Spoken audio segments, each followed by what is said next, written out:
যে কোনো সময় এই থেকে বিএসএফ কিন্তু গুলি করে দিলে শেষ, ঠাস করে গুলি করে দিতে পারে।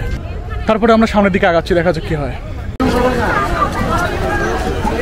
হ্যালো, তোমার নাম কি? আছে হলো আপনার দয়ার বাজার, দয়ার বাজারে কোনো দয়া নাই। তারপরে শান্তির বাজার, শান্তির বাজারে শান্তি নাই। মায়ের বাজারে কোনো মায়া নাই। বউ বাজার নাই? বউ বাজার আছে, বউ বাজারে বউ নাই। বউ নাই? হায় হায়, আচ্ছা আচ্ছা। আমরা অলরেডি চলে আসছি ভোলাগঞ্জের যে সাদা পাথরের ঘাটে। এখানে শনিবার হতে প্রচুর পরিমাণ টুরিস্ট আজকে। এখান থেকে টিকিট কাটতে হবে, ঘাটে নৌকা বাঁধা আছে, নৌকা ভাড়া করে যেতে হবে আমাদের। সিলেটের আসলে মেইন সৌন্দর্য বড় বড় পাহাড়, পাহাড়ের তলদেশ দিয়ে বয়ে চলেছে এরকম নদী, যেগুলোর পানিগুলো একদম ইন্ডিয়া থেকে আসছে। ইন্ডিয়া থেকে বিভিন্ন ঝিরি হয়ে আপনার ঝর্ণা থেকে কিন্তু এই নদীগুলো নর্মালি পানিগুলো সাধারণত আসে। এবং নর্মাল যে নদীর পানিগুলো থাকে সেই পানিগুলোর চেয়ে এই পানিগুলোর আপনার টেম্পারেচার অনেক ঠান্ডা। তোর কি মনে আছে এখানে আসছিল? না না, এটা তো সাদা পাথর, সেন্ট মার্টিনের মতো দেখা যাচ্ছে। প্রকৃতির খুব কাছাকাছি আসলে মনে হয় না সুন্দর করে হেলে দুলে হেঁটে হেঁটে প্রকৃতির কাছে যাই, তখন আমার মনে চায় এই ভাইটার মতো দৌড় দিয়ে প্রকৃতির কোলে গিয়ে উঠে পড়ি। এখান থেকে যদি আপনি নৌকা থেকে যান তাহলে 800 টাকা করে নৌকা ভাড়া, পার নৌকা ভাড়া 800 টাকা।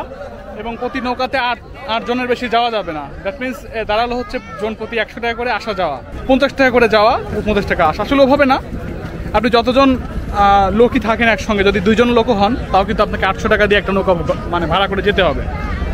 আরেকটা করা যায়, এখানে আসার পর যদি আপনি ওরকম পার্টনার পান, ধরেন আপনি 4 জন আছেন, অন্য 4 জন মিলিয়ে যদি আপনি 800 টাকা করে যান তাহলেও যেতে পারবেন। আমরা অলরেডি টিকিট কেটেছি, এখন আমরা যাচ্ছি আমাদের বোটের দিকে। বোট নিয়ে আমরা ভোলাগঞ্জে সাদা পাথর যে মেইন স্পটে যাব। দেখেন এই সিলেটের সবচেয়ে বড় সৌন্দর্য এই পাহাড়গুলো আসলে দেখতে এত ভালো লাগে। টোটাল সৌন্দর্যটাই আসলে ইন্ডিয়ার মধ্যে পড়েছে সিলেটে। বাংলাদেশের পাহাড়গুলো যেগুলো দেখা যাচ্ছে এগুলো কিন্তু বাংলাদেশের ভিতরকার পাহাড় না, এগুলো সব ইন্ডিয়ার ভিতরকার পাহাড়। এখন হচ্ছে আমাদের নায়কের এন্ট্রি।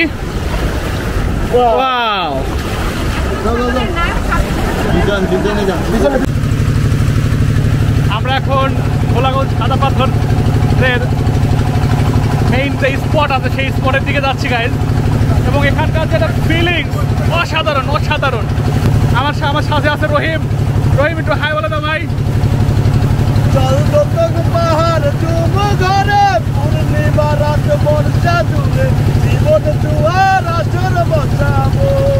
প্রতিটা কাঁটাতার দিয়ে হয়তো 2টা দেশের মানুষজনকে আলাদা করা যায়, কিন্তু প্রকৃতিকে কি আলাদা করা যায়?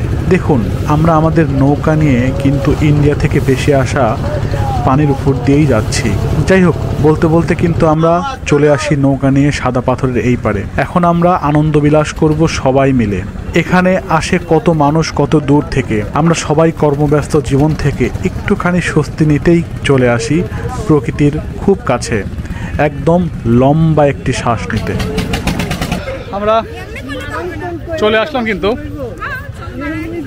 হ্যাঁ মামা, পুরা কত করে মামা? 100 টাকা মামা। এটা কোথায় বলো তো?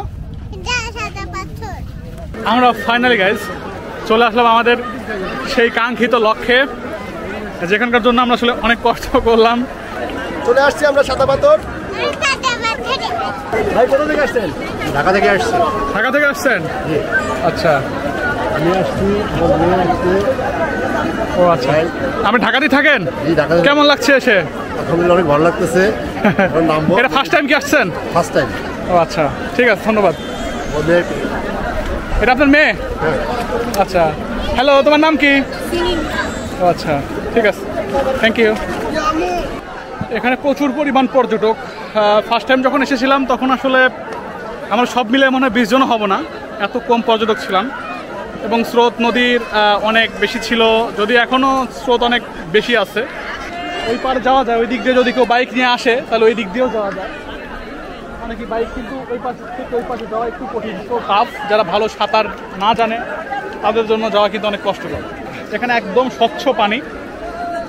ভোলাগঞ্জে এসেও কিন্তু এই ইন্ডিয়ান প্রোডাক্ট যেগুলা এখানে পাওয়া যায় ইন্ডিয়ার বিভিন্ন সাবান, শ্যাম্পু প্লাস চকলেট এখানে কিন্তু মোটামুটি অনেক কম প্রাইসে বাংলা টাকায় কিনতে পাওয়া যায়। সবাই বাংলাদেশি বিক্রেতা।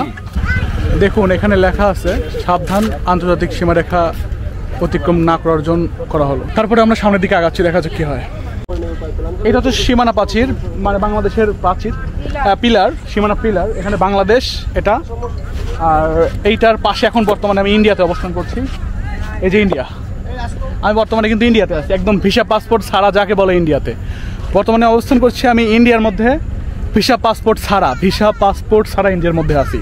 গাইস কি ভয়ঙ্কর অবস্থা, যে কোনো সময় এই থেকে বিএসএফ কিন্তু গুলি করে দিলে শেষ, ঠাস করে গুলি করে দিতে পারে। আজকের ব্লগটি এই পর্যন্তই শেষ। পরবর্তী ব্লগে সিলেটের খুবই আকর্ষণীয় জায়গা আপনাদের সাথে নিয়ে ঘুরে বেড়াবো। সে পর্যন্ত সবাই ভালো থাকুন, সুস্থ থাকুন, আর আপনাদের সাব্বির নওয়াবের সাথেই থাকুন। আল্লাহ হাফেজ।